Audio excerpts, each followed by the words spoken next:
मैं उठते ही मोबाइल देखता हूँ, हम मिलते ही बात करने लगे, वह जाते ही मुझे फ़ोन करेगा। तो नमस्कार साथियों, आज का हमारा एडवांस इंग्लिश का यही वाला पैटर्न है और ये पैटर्न जो है इंग्लिश स्पोकन के साथ साथ इंग्लिश ग्रामर में भी यूज किया जाता है। वीडियो को आप आखिरी तक देखें, आपको पता है कि मैं पूरे जो कॉन्सेप्ट है उसको डिटेल में समझाता हूँ। तो एक एक चीज मैं आपको बताऊंगा और इसमें कई सारे अलग अलग जो है पैटर्न यानी स्ट्रक्चर होंगे, उनके बारे में भी हम बताएंगे कि प्रेजेंट में कैसे, पास्ट में कैसे और फ्यूचर में कैसे यूज किया जाएगा। सबसे पहले हम डेफिनेशन देख लेते हैं। जब एक काम पूरा होते ही तुरंत दूसरा काम हो जाए, यानी एक घटना के तुरंत बाद दूसरी घटना का होना, तब हिंदी में आते ही, जाते ही, पहुंचते ही, देखते ही, सुनते ही, इन जो वर्ब का उपयोग किया जाता है। अब यहाँ पे देखिए पैटर्न क्या है, सब्जेक्ट आएगा, उसके बाद रिजल्ट या एक्शन वर्ब आएगी, फिर एज सुन एज आएगा और एज सुन एज के बाद सब्जेक्ट और फिर हमारी वो वाली वर्ब आएगी जो आते ही, जाते ही, पहुंचते ही, उस तरह के। देखिए अब आप यहां समझिए, मैं उठते ही मोबाइल देखता हूं। पहला काम क्या है, उठना। दूसरा मतलब पहला काम या पहली घटना उठना, दूसरी घटना क्या है, मोबाइल देखना। जो दूसरी घटना है वो पहले आएगी, तो मोबाइल देखना प्रेजेंट का है, तो आई चेक माई मोबाइल, फिर एज सुन एज और उठना, आई वेकअप। बात समझ में आ गई।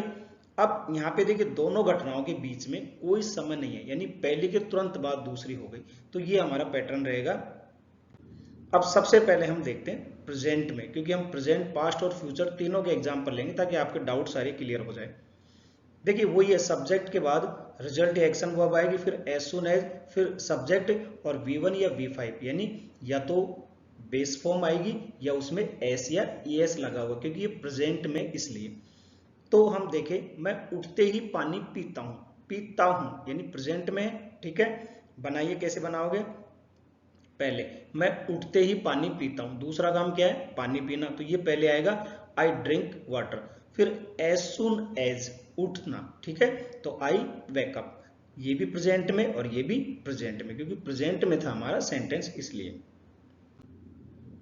मैं घर पहुंचते ही खाना खाता हूं, ये भी प्रेजेंट में है, क्या होगा, I eat food as soon as I reach home.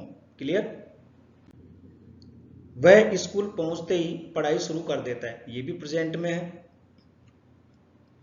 He starts studying as soon as he reaches school. देखिए यहां पे ध्यान रखिएगा, क्योंकि ये हमारा सब्जेक्ट जो है सिंगुलर है और प्रेजेंट जो सिंपल प्रेजेंट है उसमें सिंगुलर सब्जेक्ट के साथ एस या ES आता है, तो वर्ब में यहाँ पे एस आया, ठीक है, और यहां भी वर्ब में एस या ES आएगा, तो यहाँ रिचीज हो जाएगा। तो ध्यान रखिएगा, इसलिए मैं आपको अलग अलग टेंस में एग्जांपल लेके बता रहा हूं।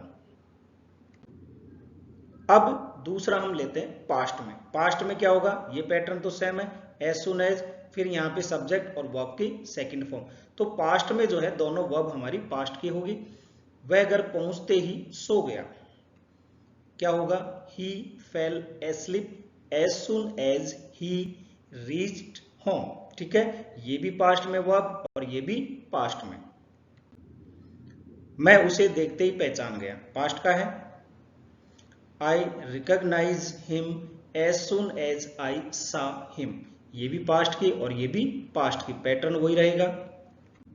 बारिश शुरू होते ही लोग भागने लगे, ये भी पास्ट का है, वर्ब की सेकंड फॉर्म आएगी, people started running as soon as it started raining. अब फ्यूचर में देख लेते हैं, फ्यूचर बहुत इंपॉर्टेंट है। देखिए यहाँ पे क्या होगा, जब फ्यूचर में हमारा सेंटेंस होगा इस तरह का, तो यहाँ जो है रिजल्ट और एक्शन वर्ब है ये फ्यूचर में आएगी, लेकिन ध्यान रखिएगा एज सुन एज के बाद हमारी जो वर्ब है वो सिंपल प्रेजेंट में आएगी। क्लियर। जैसे मैं आते ही तुम्हें फोन करूंगा, अब करूंगा यानी फ्यूचर का है, तो हमारा आई विल कॉल यू, यानी ये वाली जो वर्ब है ये फ्यूचर में आएगी, लेकिन as soon as I arrive, I के साथ वर्ब की first form, as soon as के बाद वाली जो वर्ब होगी वो सिंपल प्रेजेंट की होगी, ये बहुत इंपॉर्टेंट है, इसको मैं समझा देता हूं। देखिए फ्यूचर में एज सुन एज के बाद फ्यूचर टेंस नहीं आता है, ध्यान रखिएगा। आप ऐसे नहीं बनाओगे as soon as I will arrive, नहीं, ये गलत है। इसको as soon as I arrive ही लिखोगे। वह जाते ही मुझे फोन करेगा, ये भी फ्यूचर का है। He will call me as soon as he leaves, ध्यान रखिएगा। एज सुन एज के बाद यहाँ पे देख सब्जेक्ट ही है तो वर्ब में एस या ईएस आता है सिंपल प्रेजेंट में। ये फ्यूचर में है लेकिन यहाँ पे हमेशा सिंपल प्रेजेंट में ही आएगा एज सुन एज के बाद। मैं पहुंचते ही तुम्हें संदेश भेजूंगा, ये भी क्या है, फ्यूचर का है। तो I will send you message as soon as I reach, तो एज सुन एज के बाद हमारी वर्ब क्या होगी, सिंपल प्रेजेंट की आएगी। अब यहाँ पे मैंने एज सुन एज का ये टेबल फॉर्म में भी दे दिया है कि क्या क्या मीनिंग होता है। आप इसको स्क्रीनशॉट ले सकते हो और आपके लिए और भी आसान हो जाएगा। यहाँ पे मैंने गोल्डन रूल्स दे दिए, ते ही यानी एज सुन एज का यूज किया जाता है, ये सब मैंने बता दिए। और 10 आपको ये हिंदी के एग्जाम्पल दे दिए, आप इनको जल्दी से बना दीजिए और मुझे कमेंट्स बॉक्स में लिख करके भेज दीजिए कि हमने ये टॉपिक सीख लिया है। अच्छा, इनका आंसर भी है अगली स्लाइड में, लेकिन आप ना देखें तो ज़्यादा बेहतर है। मैं चाहता हूँ कि उस आंसर को आप लास्ट में देखें, जब आप खुद बना दो तब उससे टैली करें। तो ये इनके आंसर है, इसका आप स्क्रीनशॉट लेके रख ले मोबाइल में, जब आप बना ले उसके बाद इसका उपयोग करें। एक चीज़ और है, हमारा जो ऐप है एक srjajura.com के नाम से प्ले स्टोर पर, और srjajura.com के नाम से हमारी वेबसाइट भी, वहाँ पे जाइए और आप A4 साइज में PDF नोट्स ले सकते हैं। वीडियो पसंद आया तो लाइक और शेयर जरूर करें, चैनल पर नए हैं तो सब्सक्राइब कर ले। धन्यवाद।